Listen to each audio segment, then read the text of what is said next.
시편 96편 1절에서 6절입니다. 새 노래로 여호와께 노래하라. 온 땅이여 여호와께 노래할지어다. 여호와께 노래하며 그의 이름을 송축하며 그의 구원을 날마다 전파할지어다. 그의 영광을 여러 나라 중에 그의 기이한 행적을 만민 중에 선포할지어다.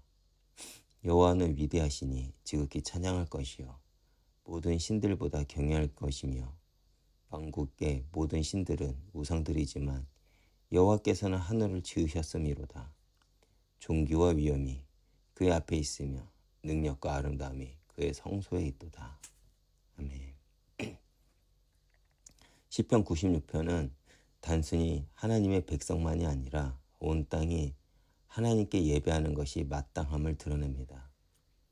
사실 오늘날 많은 사람들이 기독교의 전도를 왜 강요하느냐라고 하며 포교질이라고 비난을 합니다.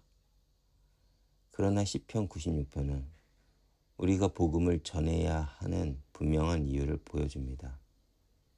그것이 무엇입니까?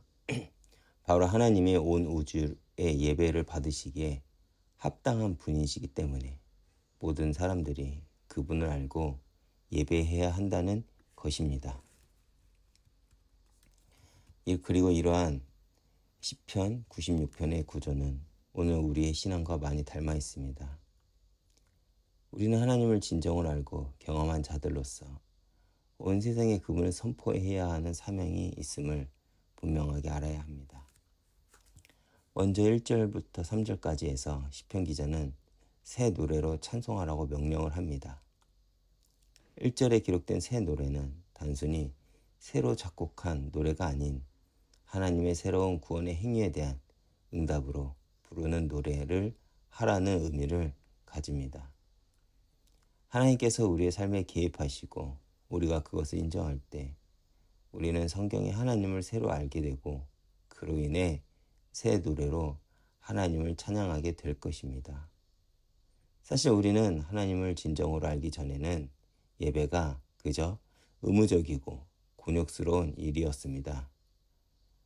그러나 하나님을 실제로 알고 만나게 된 후에는 노래하라고 하지 않아도 저절로 노래가 되고 찬양이 된다는 것입니다.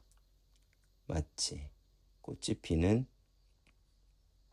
것을 보거나 사랑하는 사람들을 만났을 때 저절로 탄성이 나오는 것처럼 하나님을 진짜로 만나고 구원받았음을 알게 된다면 예배와 찬양은 억지로 하는 것이 아니라 자연스럽게 흘러나오게 될 것입니다. 그러면서 2절과 3절에서는 이 새 노래 내용을 구체적으로 드러냅니다. 그의 구원을 날마다 전파하고 그의 영광을 여러 나라 중에 그의 기이한 행적을 만민 중에 선포하라고 시편 기자는 명령합니다. 그래서 시편 기자는 하나님께 찬송과 함께 선교적 사명을 강조합니다. 3절에서 선포하다라는 것은 단순히 알라는 것이 아니라 공적으로 선언하다, 증거하다라는 의미를 가지고 있습니다. 하나님을 진짜 만나게 되면 누구나 다 하나님을 전하고 싶어지며 이는 우리의 당연한 사명이 됩니다. 그리고 그 목적은 만민이 하나님을 알게 하려 하는 것입니다. 어쩌면 시편 기자의 이런 부르짖음은 오늘날 우리들의 신앙에도 도전을 줍니다. 사실 우리도 하나님의 은혜를 경험은 하지만 그래서 혼자 간직할 때가 많습니다. 그러나 하나님을 진정 알고 경험할 때 참된 새 노래와 함께 자연스럽게 전도의 열망이 생길 것입니다. 그러면서 시편 기자는 4절에서 6절에서 왜 온 땅이 여호와께 예배를 해야 하는지 그 이유를 제시합니다. 여호와는 위대하시니 지극히 찬양할 것이요 모든 신들보다 경외할 것이며 만국의 모든 신들은 우상들이지만 여호와께서는 하늘을 지으셨음이로다. 여기서 핵심은 하나님과 우상을 명확히 대조합니다. 우상이라는 히브리어 엘릴림은 아무것도 아닌 것, 헛된 것, 실체가 없는 것을 의미합니다. 사람들이 실체가 없는 것을 신이라고 이름을 하여 마치 실체가 있는 것처럼 대하지만 실제로는 그러지 않습니다. 우상은 아무것도 하지 못하기 때문에 아무것도 아닙니다. 그러나 하나님은 유일한 창조주이시기 때문에 유일한 하나님으로서 예배받으시기에 합당하십니다. 하나님은 이스라엘만의 하나님이 아닙니다. 온 우주의 하나님이시고 따라서 온 우주가 예배를 하기에 또 하나님의 예배를 받으시기에 합당하신 것입니다. 어느 시대, 어느 나라 사람이든 하나님을 예배하는 것은 합당합니다. 여기에는 어떤 이유도 없습니다. 그러면서 시편 기자는 10절부터 13절을 통해 하나님의 의로운 통치와 온 창조 세계의 기쁨을 묘사합니다. 그래서 여호와께서 통치하시니라는 고백은 이 땅에 진정한 평화와 질서가 임한다는 것을 의미합니다. 그리고 하늘과 땅, 바다와 밭, 숲의 나무들이 모두 기뻐한다는 것은 하나님의 통치가 단순히 인간만을 위한 것이 아닌 온 창조 세계의 회복을 완성을 위한 것임을 의미합니다. 우리는 하나님께서 세상을 심판하실 것을 알기에 마지막 날에 구원받을 자와 영원히 멸망당할 자가 있음을 알게 되며 그 진실을 우리는 전하지 않을 수 없습니다. 이를 우리는 전도라 합니다.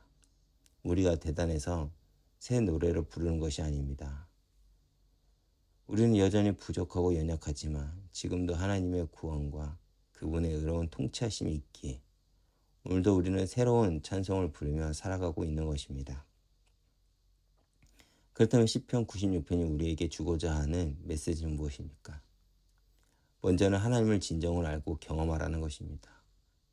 하나님을 실제로 만나고 알게 된다면 예배는 의무가 아닌 기쁨이 되고 전도는 부담이 아니라 자연스러운 열망이 될 것입니다. 그러기 위해서는 일상 속에서 하나님과 동행하며 그분의 영광을 온 세상에 선포해야 합니다. 우리가 모여서 예배한다는 것은 유일한 예배의 대상이신 하나님을 예배하기 위해 모이는 것입니다. 새 노래로 노래하고 그의 구원을 전파하기 위해 하나님의 왕되심을 선포하고 그분의 나라가 임하기를 소망하기 때문에 모이는 것입니다. 하나님의 구원이 십자가에서 완전히 이루어 온 세상의 소망이 되었습니다. 그리하여 새 노래의 기쁨, 즉 하나님을 진정을 알고 경험하여 자연스럽게 흘러나오는 찬양과 전도의 열정이 우리 각자의 삶과 우리 이웃교회 공동체 가운데 충만하기를 주의 이름으로 축복합니다. 기도하겠습니다. 하나님 아버지, 오늘도 주님이 주시는 말씀에 귀를 기울이며 믿음에 굳게 서는 날이 되게 하옵소서. 주님을 진정을 알고 경험하게 하시고 매일의 삶 속에서 주님과 동행하며 주님의 구원을 온 세상에 증거하는 증인의 삶을 살게 하옵소서. 오늘 하루도 새 노래로 주님을 찬양하는 예배자들이 되는 이음교회 성도들이 되게 하옵소서. 예수님 이름으로 기도했습니다. 아멘.